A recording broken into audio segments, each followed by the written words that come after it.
What did the slaughterhouse cases decide about equal protection? Imagine a time when the rights of newly freed African Americans were just beginning to be defined. Now picture a case that would shape how those rights are understood in the law. That's what the slaughterhouse cases were all about. Decided in 1873 by the United States Supreme Court, these cases were the first big test of the 14th Amendment. This amendment includes the Equal Protection Clause, which is meant to protect everyone from unfair treatment by the government. But what did the court say about what this clause really covers? Let's find out. The case started when a group of butchers in New Orleans challenged a Louisiana law.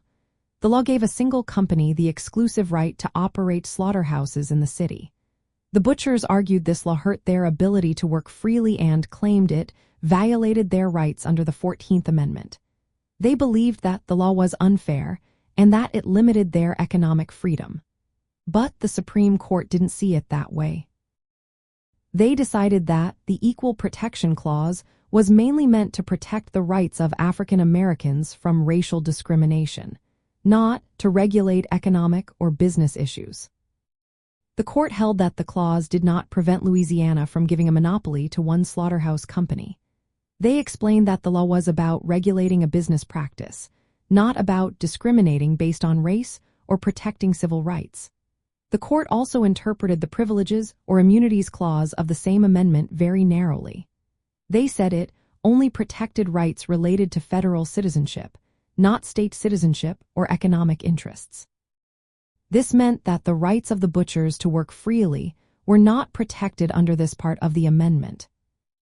This decision made the scope of the Equal Protection Clause pretty limited. It meant that the government could regulate businesses and economic activities without necessarily violating the rights of individuals. The ruling focused on racial discrimination as the main concern of the amendment, not economic fairness. Over time, other court decisions have expanded the protections of the 14th Amendment to include more than just racial issues.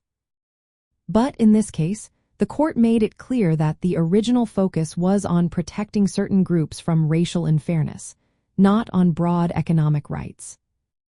So, knowing your rights in this context means understanding that the Equal Protection Clause was initially interpreted to guard mainly against racial discrimination. It didn't automatically protect everyone from all kinds of unfair laws or economic restrictions. The slaughterhouse cases show us how the law can be shaped by the court's view of what the amendment was meant to do.